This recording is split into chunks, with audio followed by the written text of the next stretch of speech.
Welcome back to Recoil Racing, everybody. We're here today with the C8 Z06 that we're getting ready to install another set of Kooks long tube headers on. We want to take a few minutes to make a short video to explain to you guys the process on installing headers on this car with the E68 ECM versus, say, a Global B E99 C8 Corvette, and how it's a little bit different. But first, we're going to start by going over to this table. We've got the headers laid out, the Kooks headers laid out next to the stock manifolds, and we're going to talk about some design stuff and key differences that we see right off the bat.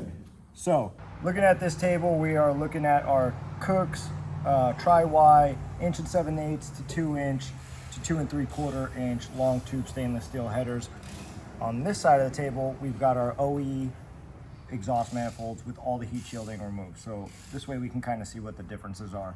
So our immediate thing we notice is that the length right here in these primary tubes before they hit their tri-Y is much longer, which is good for torque and keeping up the speed in the exhaust, velocity, right? The diamonds that are inside these merges right here are important because that is what helps bring the speed up in the exhaust as the exhaust flow passes through it, and bringing up the speed in the exhaust is evacuating, you know, that exhaust from the motor quicker, and it helps make more power. So looking over here, definitely a more basic, wider Y, likely no diamond in there, just a basic design. Still works. Obviously, those are really good manifolds. These look like a header when you remove all the heat shielding. These are a header that have been engineered and designed. So we're seeing all that here. And of course, always the fine TIG welding, the good flanges. They do exit out into a 2.5, where this is more like 2.3 inch. Both will bolt up to the factory cats or aftermarket cats or straight pipes, you know, and out to the rest of your exhaust. But again, this is designed to bring up torque, power, and speed in your exhaust, and the good construction obviously is going to hold up for a long time, and they're much lighter than these big cast guys. So those are the things we immediately noticed. Now it's time to talk about what happens when you bolt these things on the car. And I think what a lot of people are experiencing is they're bolting these headers on their C8 Z06s and they're jumping right to the dyno, and they're seeing no horsepower gain. I can tell you for a fact they bring up horsepower and torque, and they make the car faster. I know that because they're on my car. I've done all the testing. I dealt with this myself. I had to go through some tips and tricks and to figure it out and get it to work the way that I wanted. But it boils down to a software thing, and that Global B E68 ECU that is completely different than the E99, and it's all about adaptive. So we're going to walk over to the C8Z. I'm going to show you guys what I'm talking about. So you bolt the headers on your car, you put it on the dyno.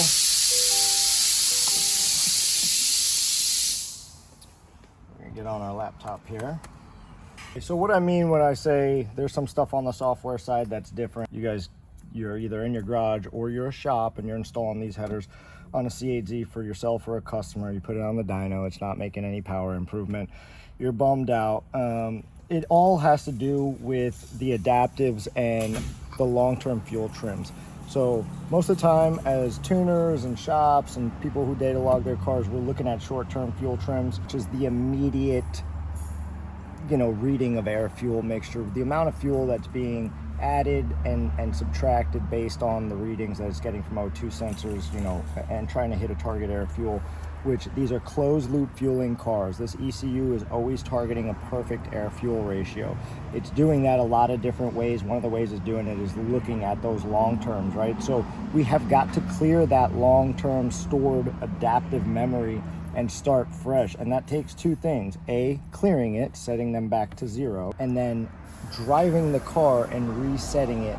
And that just takes miles and driving. So if I start this car right now, start my data log.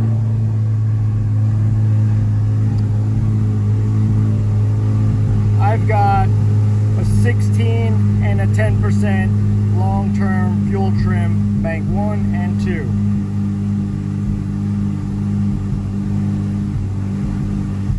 I'm gonna shut that off. Guys, this car is cold.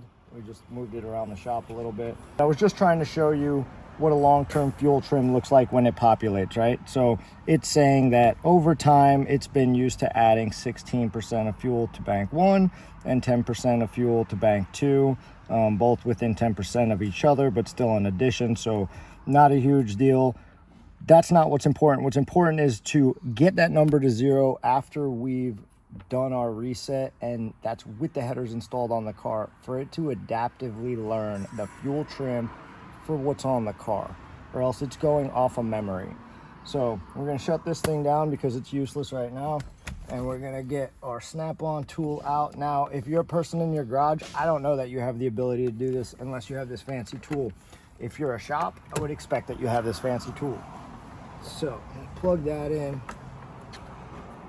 and I'm going to do a fuel trim reset. If you do have a snap-on scan tool, you also need to make sure it's up to date. You have to pay to get it to recognize an actual 5.5 liter LT6, not a C8 with a 6.2 LT2. So we'll get this thing going right here. 2023 Chevrolet Corvette 5.5 liter V8 LT6. We're gonna hit OK. We are gonna get in here, and this may take a second. I think we're gonna go here. Nope. We're gonna go engine. We're gonna go generic functions. Nope, I'm sorry. Functional tests, special functions, learned resets, and we are going to do a fuel trim reset. Now it's gonna collect the data, right? So it's showing right now long-term fuel trim percentage was at 15%. Okay, that's a trend of both banks. Now we're gonna go fuel trim reset. We're gonna hit the reset button. And now look, our long-term fuel trim is down to 0. Okay, now we have no memory. We don't care about the old stuff that was on the car. We got new shit on here. And now our next step is to unhook all these wires. We're gonna turn our scan tool off. Oh, scanner's busy.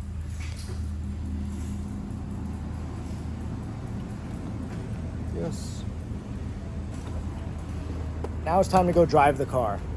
And I'm going to show you how to drive the car. If you want your car to run like a granny, then we're going to drive it like a granny. You want your car to be faster, you're going to go run the hell out of it on the street. So give us a second to get set up, and I'm going to show you how to drive the car, talk about the amount of miles we need to put on it, and then put it on the dyno and retake your dyno test, and that's when your horsepower is going to go up. Okay? Give us a minute. Okay guys, so now that I got that fuel trim reset done, about to start the car, but I hooked up HP tuners just that I'm using for logging purposes, and we've got our fuel trim back at 0 on the long term. So I'm gonna start the car.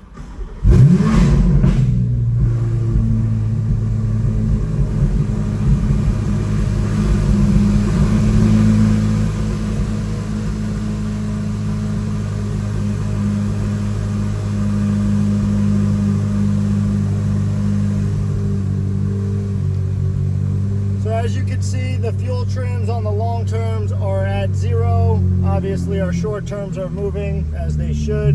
And basically, the last step of this process is to go drive the hell out of the car for 50, 60, 70, 100 miles and let that long term, which is going to start to pick up here pretty soon, but let that and the rest of the adaptives calibrate and resync.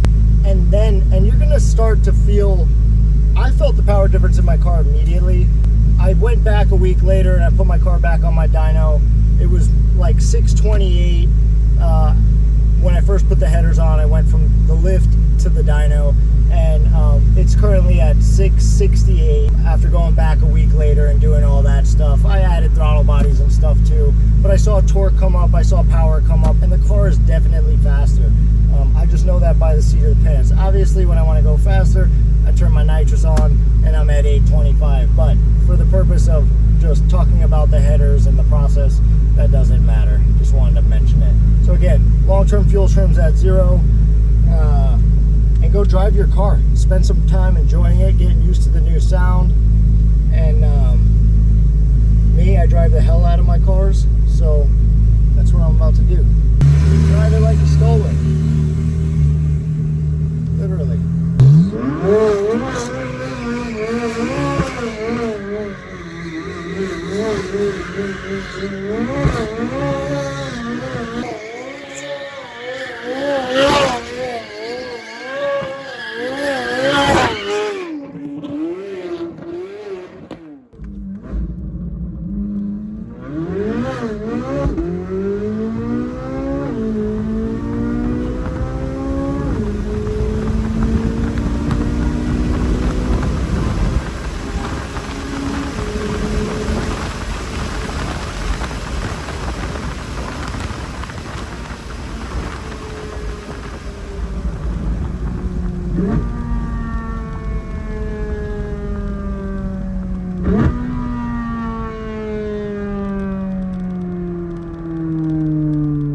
just drive it without resetting anything, and over those miles it will do that on its own. It's kind of just a way to accelerate the process and shorten the length, shorten the amount of time that it's going to take for the adaptives to reset, the fuel trims to reset, and for the power and everything to be where it should be, you know, post install the headers. So I'm gonna go put some miles on this thing and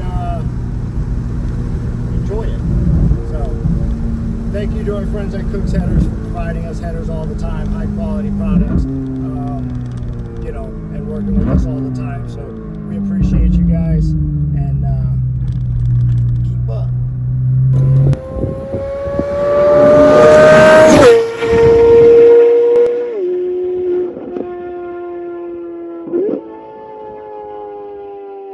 That was cool, dude. That was cool.